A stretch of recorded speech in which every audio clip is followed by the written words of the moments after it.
الحمد للہ رب العالمین والصلاة والسلام علی سید الانبیاء والمرسلین اما بعد۔ عزیز طلباء، آج جہاں سے ہم لوگوں کو پڑھنا ہے وہ ہے کلام کی بحث۔ کلام کی تعریف، لغوی اور اصطلاحی معانی دونوں بتلائی جائیں گے۔ ثم قلت والکلام قول مفید مقصود۔ مصنف رحمہ اللہ کہتے ہیں کہ میں نے کہا کلام مفید مقصود بات کو کہتے ہیں۔ کلام مفید مقصود بات کو کہتے ہیں، اور جیسا کہ معلوم ہے یہ خود متن بھی یہی لکھتے ہیں اور اس کی تشریح بھی یہی کرتے ہیں۔ وَأَقُولُ، اور پھر تشریح کریں میں کہہ رہا ہوں، لِلْكَلَامِ مَعْنِيَانِ اصطلاحی و لغوی، کہ کلام کے لیے دو معانی ہیں، ایک اصطلاحی معنی ہے اور ایک لغوی معنی ہے۔ اب اصطلاحی معنی کی پہلی بات کر رہے ہیں۔ فَأَمَّا مَعْنَاهُ فِي الْإِصْطِلَاحِ، رہی بات اصطلاحی معنی کی، فَهُوَ الْقَوْلُ الْمُفِيدُ، تو وہ قول مفید کو کہتے ہیں۔ کلام قول مفید کو کہتے ہیں۔ وقد مضى تفسیر القول، اور قول کی تفسیر گزر چکی۔ قول مفید کیسے کہیں گے؟ قول کی تفسیر آپ پڑھ چکے ہیں، کہاں؟ کلمہ کی تعریف میں، الکلمۃ قول مفرد، وہاں آپ دیکھ سکتے ہیں، لیکن میں یاد دہانی کے طور پر بتا دیتا ہوں، اللفظ الدال علی معنی، انہوں نے تعریف کی تھی کہ قول وہ ہے، ایسا لفظ ہے جو معنی پر دلالت کرتا ہو، لفظ ہے جو معنی پر دلالت کرتا ہو۔ جیسے بتایا تھا مثال کے طور پر رجل فرس بخلاف الخط، وہاں انہوں نے اشارہ بھی کیا تھا بخلاف الخط، تحریر کے برخلاف، کیونکہ تحریر کے اندر تو معنی پایا جاتا ہے لیکن وہ لفظ نہیں ہوتا۔ لفظ اسی کو کہتے ہیں جو شے زبان سے نکلتی ہے، اسی کو لفظ کہتے ہیں۔ اب ہم خط تحریری طور پر لکھ دیں گے تو یہ ہماری زبان سے نکلی ہوئی چیز نہیں، لکھی ہوئی چیز ہو جائے گی۔ تو ان کے یہاں دو شرطیں قول کی تھیں، لفظ بھی ہو، معنی پر دلالت بھی کر رہا ہو۔ بہرحال وہاں آپ دیکھ سکتے ہیں۔ وَأَمَّا الْمُفِيدُ، اور مفید کی وضاحت کریں، وَأَمَّا الْمُفِيدُ فَهُوَ الدَّالُّ عَلَى مَعْنًى يَحْسُنُ السُّكُوتُ عَلَيْهِ، کہہ رہا مفید وہ ایسا لفظ ہے جو معنی ایسے معنی پر دلالت کرے، يَحْسُنُ السُّكُوتُ عَلَيْهِ، جس پر خاموشی اختیار کرنا درست ہو۔ نحو جیسے زید قائم، زید کھڑا ہے، یعنی مکمل بات ہو جاتی ہو، بات سمجھ میں آ جاتی ہو، سکوت اختیار کرنا درست ہو۔ ایسے ہی وقام اخوک، اور تمہارا بھائی کھڑا ہوا، بخلاف نحو زید، برخلاف زید کہنے کے۔ زید کہنے سے کچھ سمجھ میں نہیں آتی، اس لیے کہ زید صرف نام ہے، زید کھڑا ہے، زید کیا کر رہا ہے اس کی کیفیت معلوم نہیں ہے۔ ویسے ہی نحو غلام، نحو بتا رہے ہیں غلام زید، زید کا غلام، اس سے بھی پوری بات سمجھ میں نہیں آ رہی ہے، زید کا غلام کھڑا ہے، جا رہا ہے، کیا کر رہا ہے۔ وَنَحْوُ الَّذِي قَامَ أَبُوهُ، جس کا باپ کھڑا ہوا، اس سے بھی پوری بات نہیں، کس کا باپ کھڑا ہوا۔ فَلَا يُسَمَّى شَيْءٌ مِّنْ هَذَا مُفِيدًا، تو کہہ رہے ہیں ان میں سے کسی چیز کا نام مفید نہیں رکھا جائے گا، لِأَنَّهُ لَا يَحْسُنُ السُّكُوتُ عَلَيْهِ، کیونکہ اس پر خاموشی اختیار کرنا بہتر نہیں ہے، درست نہیں ہے۔ فَلَا يُسَمَّى كَلَامًا، اور اس کا نام کلام بھی نہیں رکھا جائے گا۔ کیوں؟ اس لیے کہ کلام کے اندر قید لگائے مفید کی، اور یہ جب جملہ مفید ہی نہیں ہو رہا ہے، اس پر سکوت اختیار کرنا درست ہی نہیں ہو رہا ہے، تو پھر اس کو کلام نام رکھنا، اس کا کلام نام رکھنا درست نہیں ہوگا۔ وَأَمَّا مَعْنَاهُ فِي اللُّغَةِ فَإِنَّهُ يُطْلَقُ عَلَى ثَلَاثَةِ أُمُورٍ، بتا رہے ہیں رہی بات لغوی معنی کی، تو یہ تین معنی کے لیے اطلاق ہوتے ہیں۔ سب سے پہلا معنی احدها الحدث الذي هو التکلیم، حدث معنی مصدری ہے، وہ ہوا تکلیم، اور وہ بات کرنا ہے، گفتگو کرنا، التکلیم ہے۔ کلام معنی مصدری پر دلالت کرے، وہ تکلیم، اور وہ تکلیم ہے۔ کلم یکلم سے مصدر کے معنی میں ہے، جیسا کہ تقول، تم کہتے ہو، اعجبنی کلامک زیدن، مجھے تیری گفتگو کرنا زید سے بھا گیا۔ اعجبنی، مجھے پسند آیا۔ تو یہاں بتا رہے ہیں اعجبنی کلامک زیدن ای تکلیمک، ایہو تمہارا اس سے گفتگو کرنا۔ دیکھو کیا بتایا، کلامک زیدن، یہاں آپ غور کیجئے اعجبنی کا فاعل کلامک بن رہا ہے، کلامک، اور نی کیا ہے، مفعول بھی ہے، اور کلامک زیدن کلاموں میں تکلیم کے معنی میں، یعنی اس میں مصدر استعمال کیا گیا ہے کلام کو، اور کلاموں فاعل ہے، کلاموں یہ ہے مضاف ہے، اور کا مضاف الیہ ہے۔ اب یہ مصدر کا مفعول ہے زیدن، نہ کہ اعجبنی کا، چونکہ آپ کو معلوم ہے مصدر اپنے فعل کا عمل کرتا ہے، اور آگے مصنف خود بتا بھی رہے ہیں وَإِذِ اسْتُعْمِلَ بِهَذَا الْمَعْنَى، اور جب ہم اسے اس معنی میں استعمال کریں گے، یا اسے اس معنی میں استعمال کیا جائے گا، عمل عمل الافعال، تو افعال کا عمل کرے گا، کما فی ھذا، جیسا کہ اس مثال میں ہے اعجبنی کلامک زیدن، تو کلاموں میں زیدن جو بعد میں آ رہا ہے وہ مفعول بھی ہے، یعنی تتکلم زیدن، کلامک، کلاموں فعل کے مقام پر، اور کا جو ہاں مضاف الیہ جو ہے وہ فاعل کے مقام پر، کلامک زیدن۔ اب آگے مثال دے رہے ہیں وَقَوْلِهِ وَكَقَوْلِهِ، اور اسی طریقے سے شاعر کا قول۔ اب دیکھیے گا سب سے پہلا معنی دے رہا ہے تکلیم کا، یعنی معنی مصدری کا معنی دیتا ہے کلام لغوی اعتبار سے، اسی کو ذہن میں رکھتے ہوئے مثالوں کو سمجھیے۔ قالوا کلامک ہندا وہی مصغیۃ یشفیک قلت صحیح ذاک لو کان۔ لوگ پوچھتے ہیں تمہاری ہندا سے گفتگو، یعنی کلامک ہندن، تمہاری ہندا سے گفتگو، اب اس کو یہاں لے جائیے، یشفیکا، باعث تسکین ہوتی ہے، تمہارے لیے باعث تسکین ہوتی ہے، تمہیں شفا دیتی ہے وہ گفتگو، وہی مصغیۃ، اس حال میں کہ وہ آپ کی جانب متوجہ ہونے والی ہو۔ محبوبہ کی تعریف کر رہے ہیں تو انہوں نے کہا قلت، ہاں میں نے کہا، ہاں صحیح ذاک، یہی صحیح ہے، لو کان، اگر ایسا ہو۔ دیکھیے شاعر کہہ رہا ہے قالو، لوگ پوچھتے ہیں، سوالیہ نشان بھی لگا دیے، قالو کلامک ہندا وہی مصغیۃ یشفیک، لوگ پوچھتے ہیں، کہتے ہیں، کلامک ہندن، تمہاری ہندا سے گفتگو کرنا، یشفیک، تمہیں یہ شفا دیتی ہیں، یہ باتیں شفا دیتی ہیں۔ شفا کس چیز سے؟ کیا وہ بیمار ہیں؟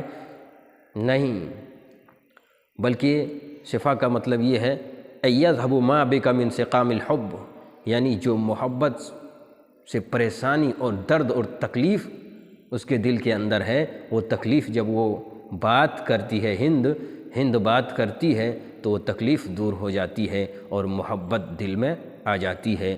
قلت، تو انہوں نے کہا، قلت صحیح ذاک لو کان، یہی بات صحیح ہے اگر ایسا ہو۔ محل استزاد یہاں کیا ہے؟ ای تکلیمک ہندن، یعنی تمہارا کلام کرنا ہندا سے، تمہاری گفتگو ہندا سے، یہ مراد ہے۔ فکلامک مبتدأ و مضاف الیہ، تو کلام مبتدا ہے، مضاف الیہ ہے، وہندن مفعول، اور ہندا مفعول ہے۔ کلامک، یہ کلامک مضاف الیہ مل کر مبتدا ہے، اور ہندن مفعول بھی ہے، کس کا؟ کلام کا، چونکہ کلام مصدر کے معنی میں استعمال ہوا ہے، اور ہمیں معلوم ہے کہ مصدر بھی اپنے فعل کا عمل کرتا ہے۔ وقولہ وہی مصغیۃ جملۃ اسمیۃ فی موضع نصب علی الحال، اور کہہ رہے ہیں وہی مصغیۃ، ہے مبتدا، مصغیۃ خبر، یہ پورا جملہ مل کر کے جملہ اسمیہ، فی موضع نصب علی الحال، کس جگہ پر ہے؟ نصب کی جگہ پر ہے، علی الحال، حال ہونے کی بنیاد پر، ہندن وہی مصغیۃ، یہ حال ہونے کی بنیاد پر منصوب حالت میں ہے، نصب کی جگہ پر ہے۔ وہ یشفی کا، اور کہہ رہے ہیں یشفی کا جملۃ فعلیۃ، جملہ فعلیہ ہے، فی موضع رفع علی انہا خبر، رفع کی جگہ پر ہے اس لیے کہ خبر ہے، علی انہا خبر، اس بنیاد پر کہ وہ خبر ہے۔ خبر، یہ جملہ کس کے لیے خبر ہے؟ کلامک ہندن یشفیکا، یہ اصل ہے، کلامک ہندن پورا مل کر کے مبتدا، یشفیکا اس کی خبر، وہی مسعیۃ، یہ حال۔ تو یہ بات آئی، تو اسے پتہ چلا کہ کلام لغوی اعتبار سے معنی مصدری میں بھی استعمال ہوتا ہے۔ والثانی، اور دوسرا معنی، ما فی النفس ما یعبر عنہ باللفظ المفید، ما فی النفس اے ما فی الضمیر، یعنی جو دل کے اندر ہے، مما یعبر، جس کی تعبیر کی جاتی ہے، باللفظ المفید، مفید لفظ کے ساتھ، یا جس کو اظہار کیا جاتا ہے مفید لفظ کے ساتھ، یعنی دل کے اندر کوئی کلام مفید ہے تو اس کو بھی کلام کہہ سکتے ہیں لغوی اعتبار سے، جس کو لفظ کے ساتھ ہم ظاہر کرتے ہیں۔ وذالک کأن یقوم بنفسک معنی قام زید، اور وہ ایسے ہی کأن یقوم بنفسک، جیسا کہ آپ کے دل میں قائم ہو جائے معنی، کون سا معنی؟ قام زید، آپ کے دل میں قائم ہو جائے، دل میں ہو کہ زید کھڑا ہوا، او قعد عمر، یا عمر بیٹھا، ونحو ذالک، اور ایسے ہی جیسے جو بھی جملے آپ ذہن میں ہوں جو مفید ہوں، فیسمی ذالک الذی تخیلتہ کلاما، فیسمی ذالک، پس اس کا نام رکھ دیا جاتا ہے، الذی تخیلتہ، جسے آپ خیال کرتے ہیں، کلامن، کلام، اس کا نام رکھ دیا جاتا ہے کلام، جسے آپ خیال کرتے ہیں، دل میں لاتے ہیں۔ اس کی مثال دے رہے ہیں، اس کی دلیل وہ کیا پیش کر رہے ہیں؟ قال الاخطل، شاعر اختر کا قول، اختل کا قول کیا ہے؟ لا يعجبنك من خطیب خطبة حتى يكون مع الكلام اصیلا، لا يعجبنك من خطیب خطبة، تمہیں کسی مقرر کی تقریر، کسی خطیب کا خطبہ نہ بھا جائے، اعجب یعجب سے مطلب پسند آ جانا، بھا جانا، نہ بھا جائے، حتی یکون مع الکلام، یہاں تک کہ کلام کے ساتھ اصیلاً، مقرر بھی عالی نسب والا ہو۔ اصیل کہتے ہیں عمدہ نسب والے گھوڑے کو، تو یہاں کیا کہا جا رہا ہے؟ خطیب بھی عمدہ نسب والا اور عالی نسب والا ہو، تبھی جا کر کے اس کی تقریر آپ کو بھائے۔ لا يعجبنك من خطیب خطبة، کسی مقرر کی تقریر تمہیں نہ بھا جائے، حتیٰ کہ اس کے کلام کے ساتھ اصیلاً، وہ مقرر بھی عالی نسب والا ہو۔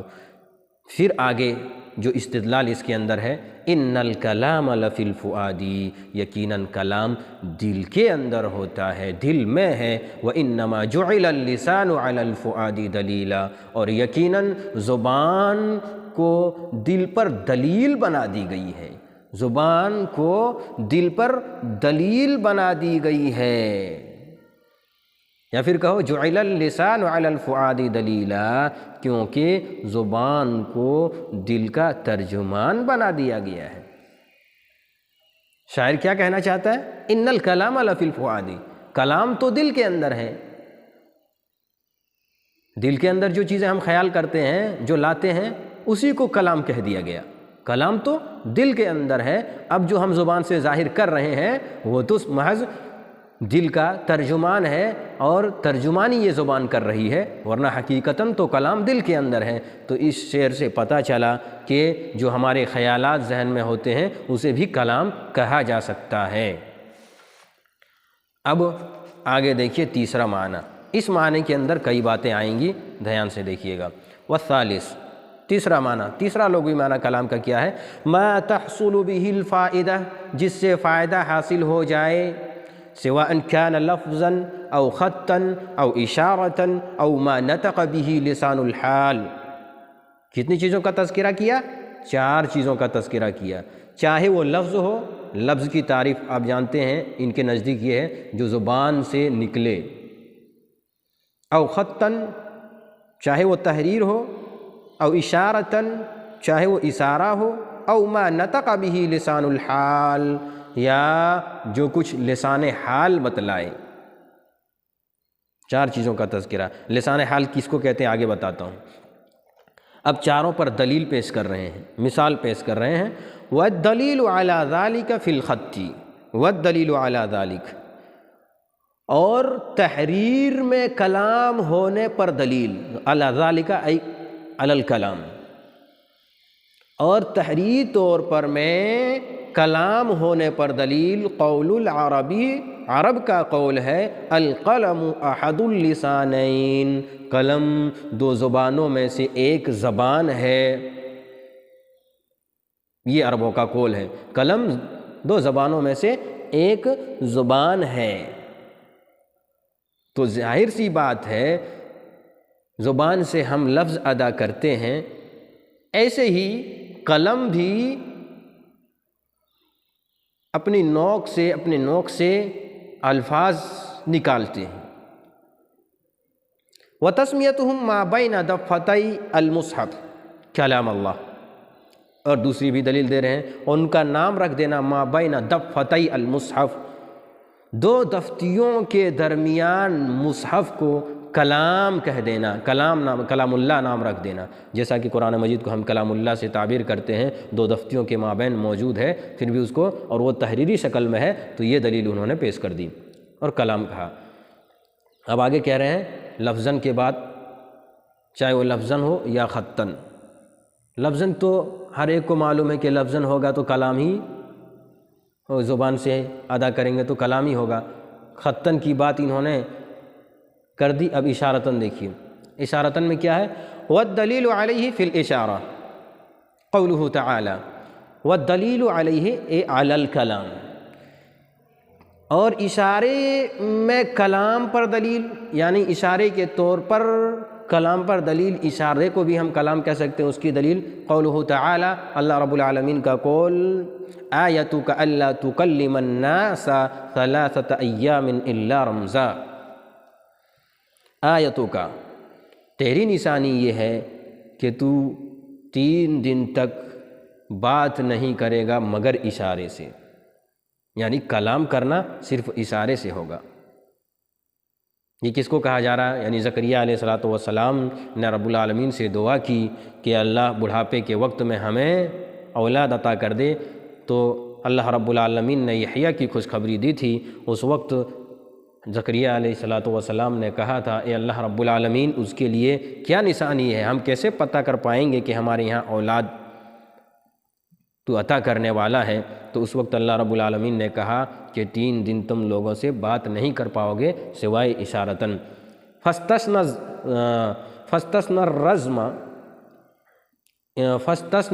رمز من الكلام والاصل في الاستثناء الاتصال وعما قوله۔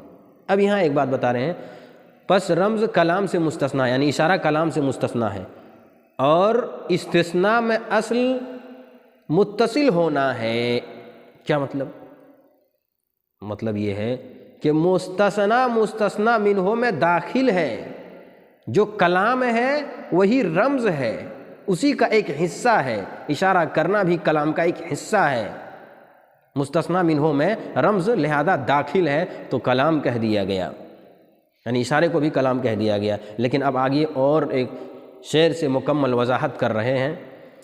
اما قولہ اشارت بطرف العین خیفۃ اہلہا اشارۃ محزون ولم تتکلمی، اشارت بطرف العین، اس نے اپنے گھر والوں سے ڈر کر، اشارت بطرف العین، آنکھ کی کنکھیوں سے اشارہ کیا، خیفۃ اہلہا، اپنے گھر والوں سے ڈر کر کے، اشارۃ محزون، غمگین انسان کے اشارے کی طرح، یعنی غم زدہ ہو کر کے اس نے اشارہ کیا، ولم تتکلمی، اور گفتگو نہیں کی۔ اشارت بطرف العین خیفۃ اہلہا، اس نے کنکھیوں سے اشارہ کیا اپنے گھر والوں کے ڈر سے، اشارۃ محزون، غمگین آدمی کی اشارہ کرنے کی طرح، ولم تتکلمی، اور گفتگو نہیں کی، فایقنت ان الطرف قد قال مرحبا واہلا وسہلا بالحبیب المتیم، فایقنت، تو میں نے یقین کر لیا، مجھے یقین ہو گیا کہ ان الطرف، طرف یعنی آنکھ کا کنارہ کی آنکھ نے، قد قال مرحبا بالحبیب، قال بالحبیب المتیم، کہاں سے جوڑ دیں گے؟ قد قال بالحبیب المتیم، تحقیق کے آنکھ نے فدائی عاشق کو، متیم کہتے ہیں ایسے محبوب کو جو محبت میں، جس کی محبت میں عقل زائل ہو گئی ہو، اس قدر فدا ہو کہ فدائی عاشق کو اہلاً و سہلاً مرحبا کہا ہے۔ مجھے یقین ہو گیا کہ ان الطرف، آنکھ کی کنکھیوں نے، قد قال مرحبا واہلا وسہلا بالحبیب المتیم، کہا ہے بالحبیب المتیم، فدائی عاشق کو کیا کہا ہے؟ اہلا وسہلا مرحبا کہا ہے۔ اب دیکھیے اس میں دو باتیں آئی شعر کے اندر، ایک تو لفظ آیا لم تتکلمی، گفتگو نہیں کی، تو پتہ کیا چل رہا ہے؟ یہ تو خود کہہ رہے ہیں گفتگو نہیں کی، کلام کا انکار کر رہے ہیں، اور مثال پیش کر رہے ہیں اشارہ کلام کے تعلق سے۔ تو یہاں بتا رہے ہیں، اس کی وضاحت کر رہے ہیں مصنف رحمہ اللہ، فإنما نفى الكلام اللفظی، یقیناً کلام لفظی کا انکار ہے، انکار کیا ہے، کلام لفظی جو زبان سے بولے اس کا انکار کیا ہے، لا مطلق الکلام، مطلق کلام کا انکار نہیں کیا ہے، کیونکہ کلام اشارے سے بھی ہوتا ہے، کلام لکھ کر کے بھی ہوتا ہے ان کے کہنے کے مطابق، تو کلام لفظی کا یہاں انکار کیا گیا ہے، کلام اشارتاً کلام کرنے کا انکار نہیں کیا گیا ہے۔ وَلَوْ أَرَادَ بِقَوْلِهِ وَلَمْ تَتَكَلَّمِي نَفَى غَيْرِ الْكَلَامِ اللَّفْظِيِّ لَانْتَقَدَ بِقَوْلِهِ فَأَيْقَنْتُ أَنَّ الطَّرَفَ قَدْ قَالَ مَرْحَبًا وَلَمْ تَتَكَلَّمْ، اور اگر ولم تتکلم اپنے اس قول سے نفی غیر کلام لفظی مراد لیتے ہیں، اگر وہ ولم تتکلم سے اپنے ہی قول سے کس کو مراد لیتے ہیں؟ غیر لفظی، کلام لفظی کے علاوہ مراد لیتے ہیں، یعنی صرف لفظی ہی نہیں لیتے بلکہ دوسرے کلام کی بھی وہ نفی کرتے ہیں، لن تقض بقوله، تو فأيقنت أن الطرف قد قال مرحبا، تو کیا ہو جائے گا؟ وہ قول یعنی ولم تتکلمے کا لفظ اس کے مصنف کے اس قول سے معارض ہو جائے گا۔ فأيقنت، میں نے یقین کیا، ان الطرف قد قال مرحبا، کہ آنکھوں نے مرحبا کہا، اس سے ٹکراؤ ہو جائے گا، ایک طرف تکلیم کی آپ انکار کرتے ہو اور دوسری طرف اس بات کرتے ہو، لِأَنَّهُ أَثْبَتَ لِلطَّرْفِ قَوْلًا، اس لیے کہ انہوں نے طرف کے لیے، کناروں کے لیے، آنکھ کے لیے قول کو ثابت کیا ہے، بعد ان نفی الکلام، بعد اس کے کہ نفی الکلام، بعد اس کے کہ انہوں نے کلام کی نفی کر دی۔ پھر قول ثابت کرنا کیا مطلب؟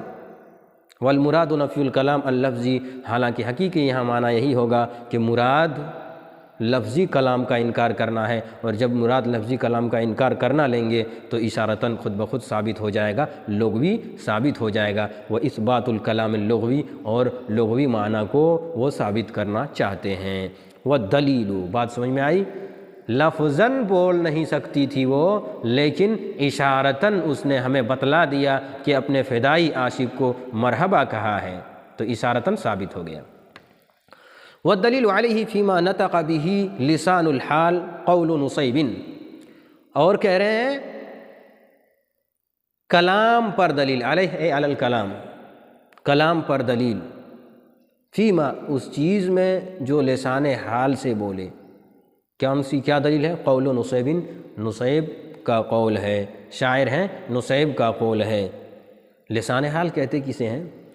انسان خود زبان سے نہ کہے لیکن اس کی حالت یہ بتا دے کہ یہ کہنا چاہتا ہے۔ انسان کہنا چاہتا ہے یہ بتلا دے، زبان سے تو نہ کہے لیکن حالت سے معلوم ہو کہ یہ ایسا ہے۔ جیسے ہم زبان سے نماز کا انکار نہ کریں لیکن ہم نماز ہی نہ پڑھیں، تو ہماری حالت یہ بتا رہی ہے کہ زبان حال سے ہم نماز کا انکار کر رہے ہیں، ہماری حالت یہ کہ ہم نماز نہیں پڑھتے، لیکن زبان قال سے ہم اس کا انکار نہیں کرتے۔ تو یہ بات ہے۔ اس کی دلیل دے رہے ہیں نصیب کا قول، فَعَاجُوا فَأَثْنَوْا بِالَّذِي أَنْتَ أَهْلَهُ وَلَوْ سَكَتُوا أَثْنَتْ عَلَيْكَ الْحَقَائِبُ۔ اثنت علیک الحقائب، کہا کہ لوگ متوجہ ہوئے، آجا من مائل ہونا، لوگ متوجہ ہوئے، فَأَثْنَوْا، اور لوگوں نے تعریف کی، بِالَّذِي أَنْتَ أَهْلُهُ، جس کے آپ اہل ہیں، یعنی آپ کے شایان شایان ان لوگوں نے تعریف کی، وَلَوْ سَكَتُوا، اور اگر وہ لوگ خاموش رہتے، اثنت علیک الحقائب، حقائب حقیبتن کہتے ہیں اس چیز کو جس میں مسافر ساز و سامان لے کر کے چلتا ہے، یعنی تھیلے کو کہتے ہیں۔ وَلَوْ سَكَتُوا، اگر یہ لوگ خاموش رہتے، اثنت علیک الحقائب، تو عطیات سے بھرے تھیلے آپ کی تعریف کرتے، عطیات سے بھرے تھیلے آپ کی تعریف کرتے۔ یہاں کیا بتانا چاہتے ہیں؟ بتانا چاہتے ہیں کہ جن کو آپ نے عطیات عطا کیے، اگر یہ لوگ اپنی زبان سے آپ کی تعریف نہ کریں، آپ کی اچھائی بیان نہ کریں اور خاموشی اختیار کر لیں، اثنت علیک الحقائب، تو یہ جو تھیلے بھرے ہوئے عطیات کے ہیں یہ خود بخود آپ کی تعریف کریں گے، زبان قال سے نہیں تو زبان حال سے آپ کی تعریف ہوگی۔ یہ حالت کی طرف اشارہ ہے کہ یہ لوگ تو خود نہیں زبان سے نہیں کر رہے ہیں، لیکن دیکھنے والا بتا دے گا کہ یہ کتنی تعریف ہو رہی ہوگی، یہ تعریف کے قابل ہیں، ان کا عمل ایسا ہے۔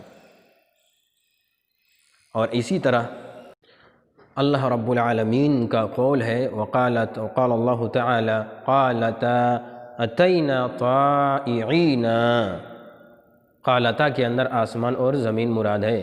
آسمان اور زمین نے کہا کہ ہم اطاعت کرتے ہوئے آتے ہیں۔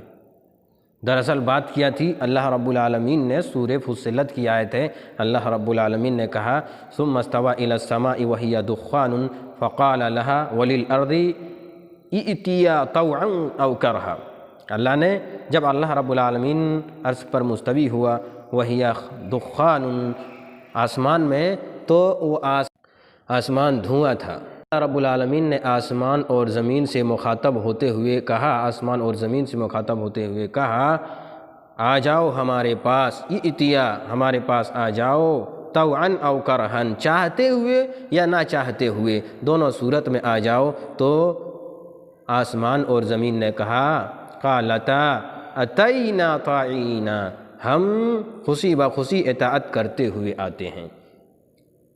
اب اسی لفظ کو فزعم قوم من العلماء انہما تکلمتا حقیقتاً، کہ بعض علماء کا گمان ہے کہ ان دونوں نے یعنی آسمان اور زمین نے حقیقی گفتگو کی۔ وقال آخرون، اور بعض لوگوں نے کہا انہما، یقیناً یہ دونوں، لمن قادتا، جب جھک گئے اللہ رب العالمین کے حکم میں، لامر اللہ عز وجل، اللہ رب العالمین کے حکم میں جب جھک گئے، نزل ذلک منزلۃ القول، تو یہی جھکنے کو قول کے درجے میں کر دیا گیا، لہذا چونکہ آسمان اور زمین کے پاس زبان نہیں کہ وہ بولیں، لیکن اللہ رب العالمین کا حکم ہوا اور اس کی طرف، اس کی بات پر متوجہ ہو گئے اور جھک گئے، اسی جھکنے کو قول سے تعبیر کر دیا گیا۔ تو زبان قال سے تو نہیں لیکن زبان حال سے بتلا دیا۔ یہ اتنی باتیں تھیں اور آگے کچھ دوسری باتیں بتا رہے ہیں، بس یہیں آج کا درس ختم ہوتا ہے۔ اللہ رب العالمین سے دعا گوں کہ اللہ رب العالمین ہمارے طلبہ کو سمجھ دے اور قواعد کے ساتھ ساتھ احادیث اور قرآنی آیات کی سمجھ کی توفیق دے، آمین۔ السلام علیکم ورحمۃ اللہ وبرکاتہ۔